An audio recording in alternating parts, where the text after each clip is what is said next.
As a teenager, I had the opportunity to travel through Europe. And it was fascinating to see the differences, to see the different languages and different expressions that were used, the different customs, different culture, even the different funny Coke bottles.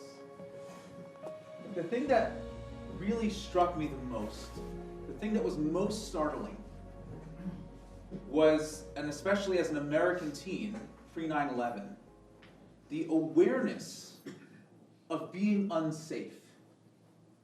Any time in Europe we went to a Jewish institution, a Jewish building, there was a security guard outside. And as an American kid, I'd never seen that before. I had never seen a security guard anywhere really but the airport.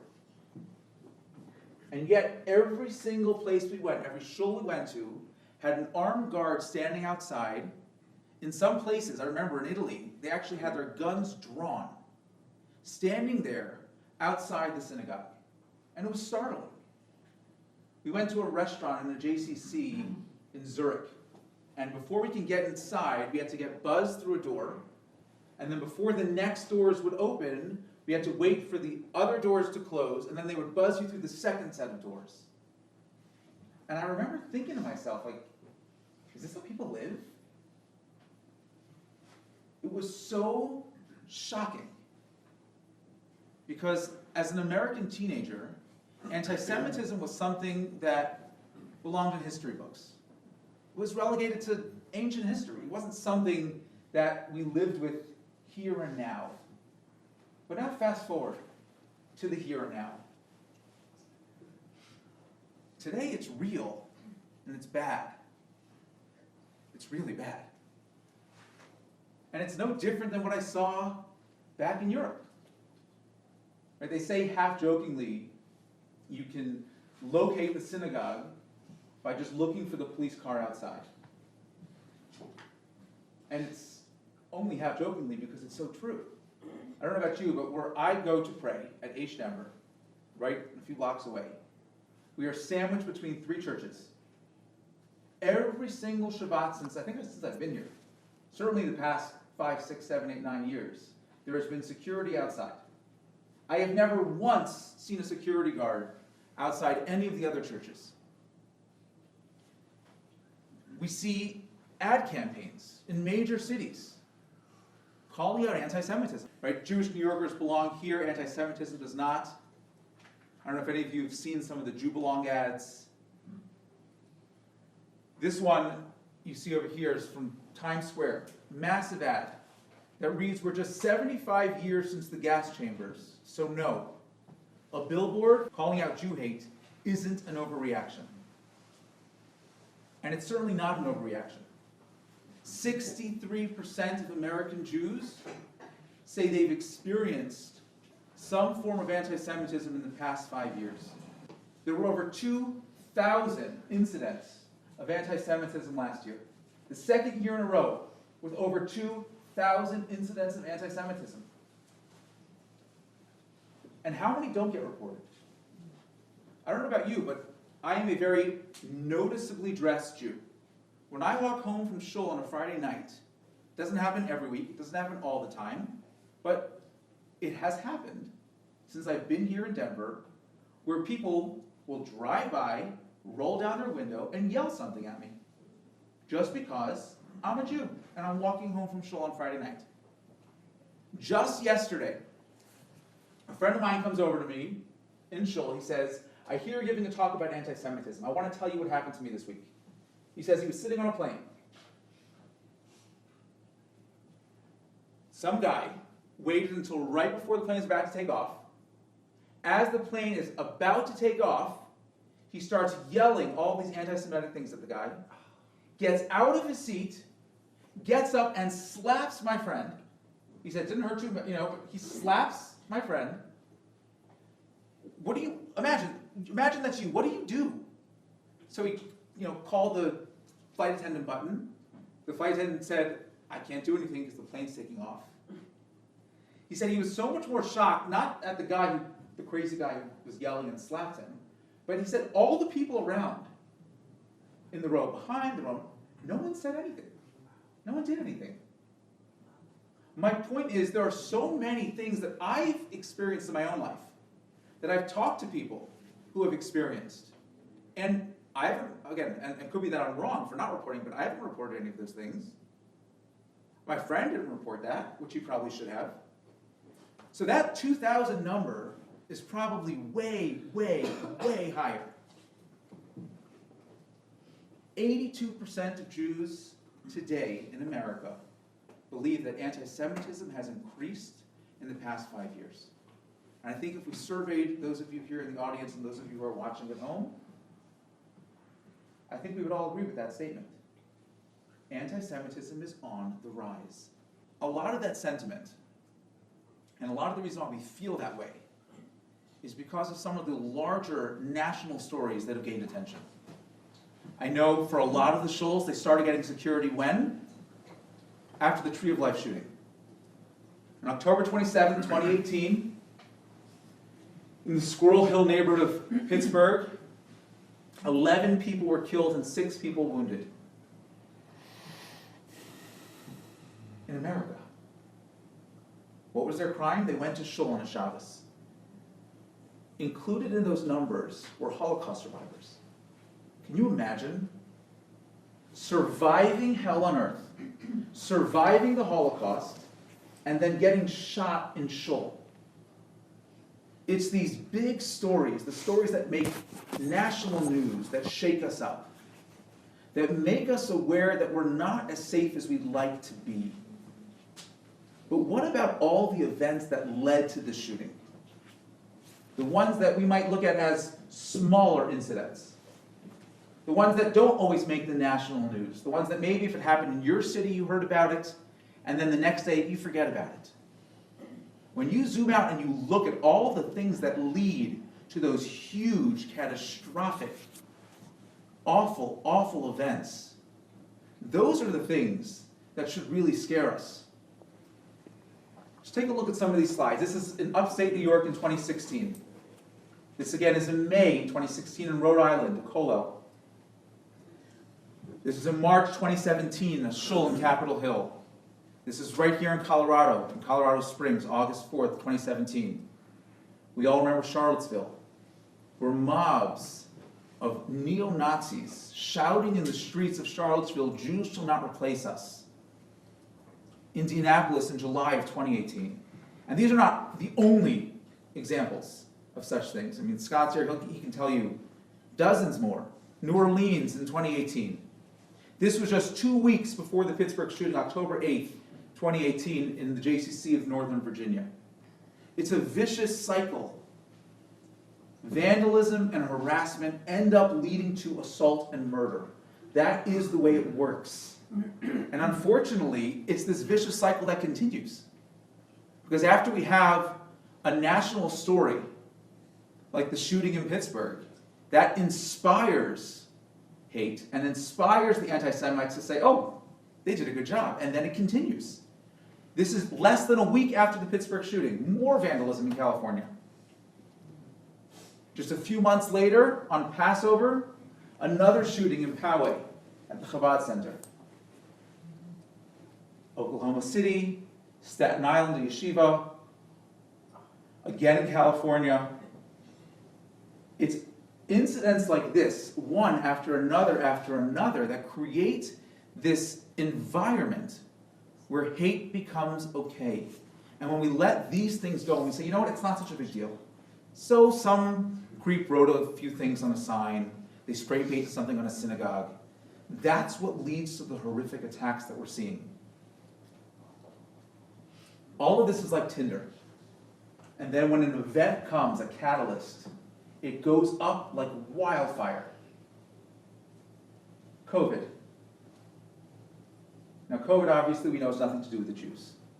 But when that Tinder is there, when the hatred is there underlying, something like COVID comes, and it just ignites and reignites the hatred. So this is a letter. We actually got our own copy here at H-Denver, as in many institutions, explaining how every single aspect of the COVID agenda is Jewish. Basically, COVID is the Jews' fault. We caused it or we made it up. How did the Jews manage to make up COVID?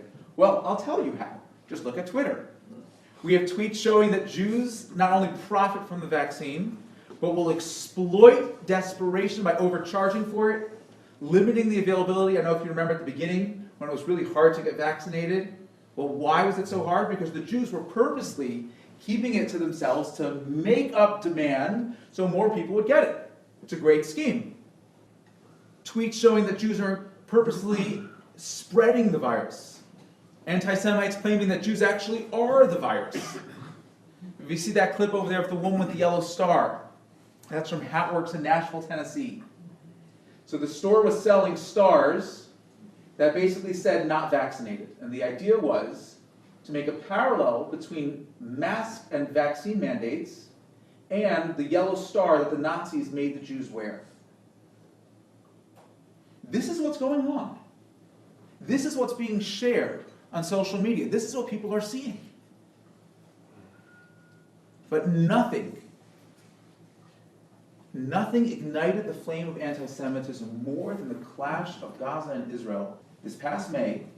In the 2 weeks of fighting between Gaza and Israel, incidents of anti-Semitism doubled in the United States.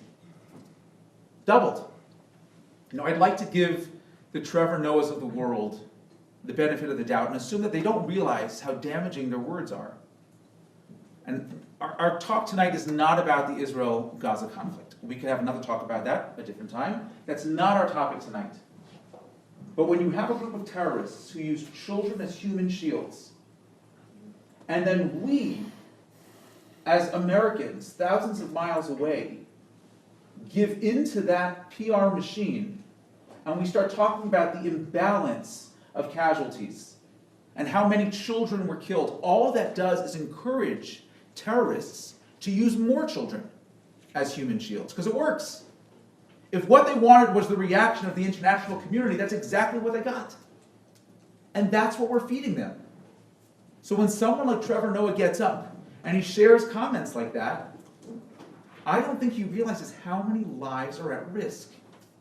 I'm talking about the lives of the Palestinian children who are now going to be used as human shields to protect the bombs and missiles of terrorists. I'm talking about Israelis, and as the chart shows us, I'm talking about Jews everywhere. Because what we saw from that experience is that anti-Semitism became okay as long as it's called anti-Zionism. Now, I want to be clear. I lived in Israel for 9 years.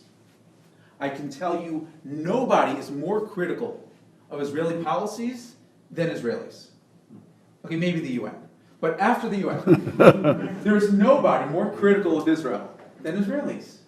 It is okay to criticize the policies of a democratic state. We do it here in America, and they do it in Israel. And that's okay. It's not anti-Semitic. To say something that happens in Israel is not okay. This is specifically trying to delegitimize Israel's right to exist. And the numbers don't lie. During the 2 weeks of clashes between Gaza and Israel, and if you want to tell me, well, no, again, it's only anti-Israel, nobody said anything about anti-Semitism, the numbers doubled. Over 220 reports of harassment, vandalism, violence here in the United States just in those 2 weeks. The ADL counted over 17,000 tweets, again, during just 2 weeks.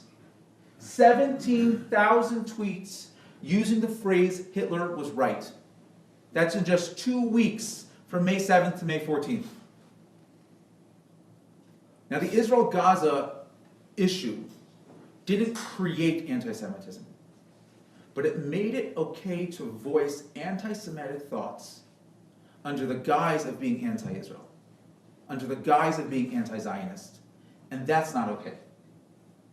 Because look at what happened immediately afterwards. Look what happened during those 2 weeks. The people that we're going to talk about had nothing to do with Israel. Many of them have never been to Israel. Nobody has any idea if they support Israel, if they agree with Israeli policy or don't agree with Israeli policy. Their crime was being Jewish. Shuls vandalized in Arizona, Illinois, New York. A yeshiva set on fire in Borough Park. If you look on the right, this is a synagogue in Hallandale Beach where somebody threw a bag of excrement out the window screaming Jews should die. Jews walking to and from Shul in Brooklyn being yelled at, free Palestine and kill all the Jews. Here you see Tucson, Arizona, the congregation Chaverim, where a large rock was hurled through glass doors. New York City, I'm sure many of you saw this. Men wearing Palestinian scars flung lit fireworks at pedestrians. And then this gentleman you see over here, his name is Joseph Borgen. You know what his crime was? He wore a yarmulke in public. And he was beaten severely. Riots in Manhattan and LA. People beaten outside of kosher restaurants, just sitting and eating, minding their own business. You tell me that has anything to do with Israel? It has nothing to do with Israel. More synagogues in Riverdale. I mean, we can go through, I don't think we have enough time to go through all of the different things, the acts of vandalism, harassment, and violence that occurred. And 222 in 2 weeks, a direct result of the clash. And that brings us to just last month, Colleyville, Texas. I don't know about you, but when the news first broke, again, it was Shabbat, I didn't see the news as it was coming out.